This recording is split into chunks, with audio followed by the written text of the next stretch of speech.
സംസാരിക്കുന്നതെന്ന് ഞാൻ അത്ഭുതപ്പെട്ടു പോയി. അപ്പോൾ പിന്നെ ബാങ്ക് കൊടുക്കാൻ സമയമായി എന്ന് പറഞ്ഞ് ഞാൻ ഫോണ് ഇനി പിന്നെ വിളിക്കട്ടോ എന്ന് പറഞ്ഞതാണ്.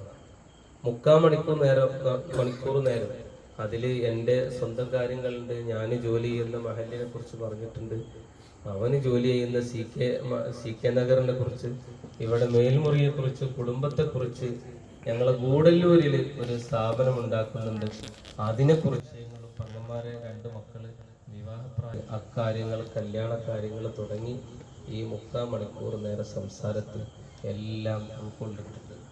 പിന്നെയാണ് ഞാനതൊക്കെ വായിച്ചെടുക്കുകയും മനസ്സിലാക്കുകയും ചെയ്യുന്നത്. അനുജനുമായി ഇടപെട്ടിട്ടുണ്ട്, ഇതുപോലെ ബന്ധപ്പെട്ടിട്ടുണ്ട്. അവസാനത്തെ ആ ഒരു യാത്ര ഞങ്ങളുടെ നാട്ടിൽ, സ്വന്തം നാട്ടിലാണ് അവസാനത്തെ പ്രഭാഷണം. ദേവർഷോലയിൽ വെച്ചിട്ടാണ് 3 ഡിവിഷൻ. ആ പരിപാടിക്ക് പോകുന്ന സമയത്ത് ദേവർഷോല ഉസ്താദിന്റെ അടുത്ത് 2 കുട്ടികൾ, പെങ്ങന്മാരെ കുട്ടികൾ പഠിക്കുന്നുണ്ട്. സാധാരണ പോലെ കാണാനൊന്നും പോയില്ല. അവരെ പോയി കണ്ട് അവർക്ക് നിറയെ മിഠായികളൊക്കെ കൊണ്ടുവന്ന് കൊടുത്ത് അവരെയും കൂടി വണ്ടിയിൽ കയറ്റി. അങ്ങനെയൊന്നും സംഭവം ഉണ്ടാവില്ല, അതൊക്കെ ഒരു പുതിയ സംഭവങ്ങളാണ്. വേറെ ഞങ്ങളെ പെരിയശോലയിലുള്ള ഒരു പെങ്ങളോട് അവിടേക്ക് എത്താൻ വേണ്ടി പറഞ്ഞു, ഞാൻ അങ്ങോട്ട് വരുന്നുണ്ട്, നമുക്ക് കാണണം. വേറൊരു അടുത്തേക്ക് എത്താൻ വേണ്ടി അങ്ങനെ സഹോദരിമാരുമായിട്ടുള്ള ഈ ഒരു സൗഹൃദ സംഗമങ്ങളൊക്കെ ഇതിന് മുമ്പ് കഴിഞ്ഞിട്ടുണ്ട്. അപ്പോൾ അതൊക്കെ ഒരു ഒരുക്കമായിരുന്നു എന്ന് പിന്നീടാണ് ബോധ്യപ്പെട്ടത്. എല്ലാ അർത്ഥത്തിലും കുടുംബവുമായിട്ടുള്ള ഹക്കുകളൊക്കെ പൂർണ്ണമായും വീട്ടിയിട്ടാണ് വിടവാങ്ങുന്നത് എന്ന് നിങ്ങളെ അറിയിക്കുകയാണ്. അതുകൊണ്ട് നിങ്ങളൊക്കെ നന്നായി ദുആ ചെയ്യണം.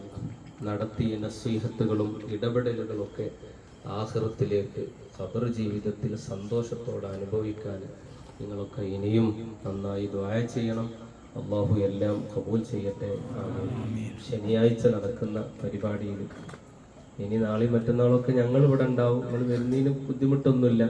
എത്ര ആൾക്കാർ വന്നാലും എങ്ങനെയും സ്വീകരിക്കണം എന്നുള്ള, എത്ര മനോഹരമായിട്ടും അവരെ സ്വീകരിക്കണം എന്നുള്ളത് അനുജൻ എപ്പോഴും ഞങ്ങളോട് പറയലുണ്ട്. ഉമ്മന്റെ പരിപാടിയൊക്കെ നിങ്ങൾക്കറിയാം, വളരെ ഭംഗിയായിട്ടാണ് നിർവഹിച്ചത്.